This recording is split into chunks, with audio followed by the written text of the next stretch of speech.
संसार में किसी का कुछ नहीं, ख्वाहमख्वाह अपना समझना मूर्खता है, क्योंकि अपना होता हुआ भी कुछ भी अपना नहीं होता। इसलिए हैरानी होती है, घमंड क्यों, किस लिए, किसका।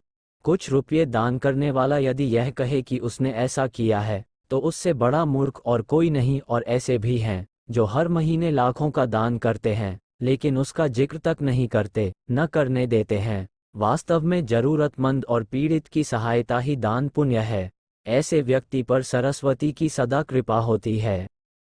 पर क्या किया जाए, देवताओं तक को अभिमान हो जाता है और उनके अभिमान को दूर करने के लिए परमात्मा को ही कोई उपाय करना पड़ता है। गरुड़, सुदर्शन चक्र तथा सत्यभामा को भी अभिमान हो गया था और भगवान श्री कृष्ण ने उनके अभिमान को दूर करने के लिए श्री हनुमान जी की सहायता ली थी। श्री कृष्ण ने अपनी पत्नी सत्यभामा को स्वर्ग से पारिजात लाकर दिया था और वह इसीलिए अपने आप को श्री कृष्ण की अत्यंत प्रिय और अति सुंदरी मानने लगी थी। सुदर्शन चक्र को यह अभिमान हो गया था कि उसने इंद्र के वज्र को निष्क्रिय किया था। वह लोकालोक के अंधकार को दूर कर सकता है। भगवान श्री कृष्ण अत्यंत उसकी ही सहायता लेते हैं। गरुड़ भगवान कृष्ण का वाहन था। वह समझता था, भगवान मेरे बिना कहीं जा ही नहीं सकते, इसलिए कि मेरी गति का कोई मुकाबला नहीं कर सकता। भगवान अपने भक्तों का सदा कल्याण करते हैं, इसलिए उन्होंने हनुमान जी का स्मरण किया। तत्काल हनुमान जी द्वारिका आ गए, जान गए कि श्री कृष्ण ने क्यों बुलाया है। श्री कृष्ण और श्री राम दोनों एक ही हैं, वह ये भी जानते थे। इसीलिए सीधे राज दरबार नहीं गए, कुछ कौतुक करने के लिए उद्यान में चले गए। वृक्षों पर लगे फल तोड़ने लगे, कुछ खाए, कुछ फेंक दिए। वृक्षों को उखाड़ फेंका, कुछ तो तोड़ डाला। बाग वीरान बना दिया। फल तोड़ना और फेंक देना हनुमान जी का मकसद नहीं था। वह तो श्री कृष्ण के संकेत से कौतुक कर रहे थे। बात श्री कृष्ण तक पहुंची, किसी वानर ने राजोद्यान को उजाड़ दिया है, कुछ किया जाए। श्री कृष्ण ने गरुड़ को बुलाया, कहा, जाओ सेना ले जाओ, उस वानर को पकड़ कर लाओ। गरुड़ ने कहा, प्रभु, एक मामूली वानर को पकड़ने के लिए सेना की क्या जरूरत है, मैं अकेला ही उसे मजा चखा दूंगा। कृष्ण मन ही मन मुस्करा दिए, जैसा तुम चाहो, लेकिन उसे रोको। जाकर वैंतेय गए, हनुमान जी को ललकारा, बाग क्यों उजाड़ रहे हो, फल क्यों तोड़ रहे हो, चलो, तुम्हें श्री कृष्ण बुला रहे हैं। हनुमान जी ने कहा, मैं किसी कृष्ण को नहीं जानता, मैं तो श्री राम का सेवक हूँ, जाओ, कह दो मैं नहीं आऊंगा। गरुड़ क्रोधित होकर बोला, तुम नहीं चलोगे तो मैं तुम्हें पकड़कर ले जाऊंगा। हनुमान जी ने कोई उत्तर नहीं दिया। गरुड़ की अनदेखी कर वह फल तोड़ने रहे। गरुड़ को समझाया भी, वानर का काम फल तोड़ना और फेंकना है, मैं अपने स्वभाव के अनुसार ही कर रहा हूँ, मेरे काम में दखल न दो। क्यों झगड़ा मोल लेते हो, जाओ, मुझे आराम से फल खाने दो। गरुड़ नहीं माना। तब हनुमान जी ने अपनी पूंछ बढ़ाई और गरुड़ को दबोच लिया। उसका घमंड दूर करने के लिए कभी पूंछ को ढीला कर देते, गरुड़ कुछ सांस लेता, और जब कसते तो गरुड़ के मानो प्राण ही निकल रहे हो। हनुमान जी ने सोचा, भगवान का वाहन है, प्रहार भी नहीं कर सकता, लेकिन इसे सबक तो सिखाना ही होगा। पूंछ को एक झटका दिया और गरुड़ को दूर समुद्र में फेंक दिया। बड़ी मुश्किल से वह गरुड़ दरबार में पहुंचा। भगवान को बताया, वह कोई साधारण वानर नहीं है, मैं उसे पकड़कर नहीं ला सकता। भगवान मुस्करा दिए, सोचा गरुड़ का घमंड तो दूर हो गया, लेकिन अभी इसके वेग के घमंड को चूर करना है। श्री कृष्ण ने कहा, गरुड़, हनुमान श्री राम जी का भक्त है, इसीलिए नहीं आया।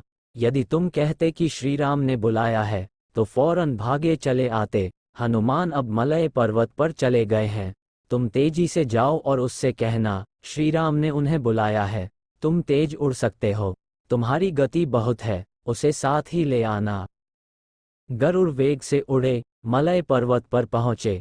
हनुमान जी से क्षमा मांगी, कहा भी, श्री राम ने आपको याद किया है, अभी आओ मेरे साथ, मैं तुम्हें अपनी पीठ पर बिठाकर मिनटों में द्वारिका ले जाऊंगा। तुम खुद चलोगे तो देर हो जाएगी, मेरी गति बहुत तेज है, तुम मुकाबला नहीं कर सकते। हनुमान जी मुस्कराए, भगवान की लीला समझ गए।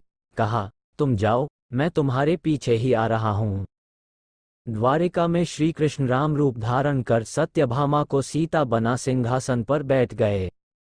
सुदर्शन चक्र को आदेश दिया, द्वार पर रहना, कोई बिना आज्ञा अंदर न आने पाए।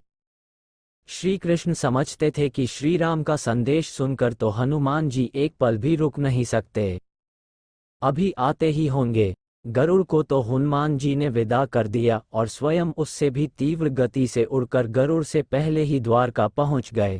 दरबार के द्वार पर सुदर्शन ने उन्हें रोक कर कहा, बिना आज्ञा अंदर जाने की मनाही है। जब श्री राम बुला रहे हों तो हनुमान जी विलंब सहन नहीं कर सकते। सुदर्शन को पकड़ा और मुंह में दबा लिया। अंदर गए। सिंहासन पर श्री राम और सीता जी बैठे थे। हनुमान जी समझ गए। श्री राम को प्रणाम किया और कहा, प्रभु, आने में देर तो नहीं हुई। साथ ही कहा, प्रभु माँ कहाँ है? आपके पास आज ये कौन दासी बैठी है? सत्यभामा ने सुना तो लज्जित हुई, क्योंकि वह समझती थी कि कृष्ण द्वारा पारिजात लाकर दिए जाने से वह सबसे सुंदर स्त्री बन गई है। सत्यभामा का घमंड चूर हो गया। उसी समय गरुड़ तेज गति से उड़ने के कारण हौंकते हुए दरबार में पहुंचा। सांस फूल रही थी, थके हुए से लग रहे थे, और हनुमान जी को दरबार में देखकर तो वह चकित हो गए। मेरी गति से भी तेज गति से हनुमान जी दरबार में पहुंच गए। लज्जा से पानी पानी हो गए। गरुड़ के बल का और तेज गति से उड़ने का घमंड चूर हो गया। श्री राम ने पूछा, हनुमान, तुम अंदर कैसे आ गए? किसी ने रोका नहीं?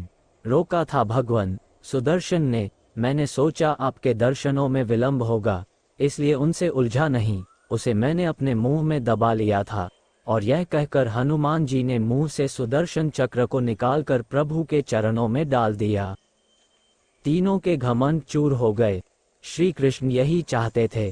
श्री कृष्ण ने हनुमान जी को गले लगाया, हृदय से हृदय की बात हुई और उन्हें विदा कर दिया।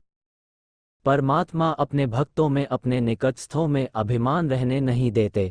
श्री कृष्ण सत्यभामा, गरुड़ और सुदर्शन चक्र का घमंड दूर न करते तो परमात्मा के निकट रह नहीं सकते थे, और परमात्मा के निकट रह ही वह सकता है जो मैं और मेरी से रहित है। श्री राम से जुड़े व्यक्ति में कभी अभिमान हो ही नहीं सकता। न श्री राम में अभिमान था, न उनके भक्त हनुमान में। न श्री राम ने कहा कि मैंने किया है और न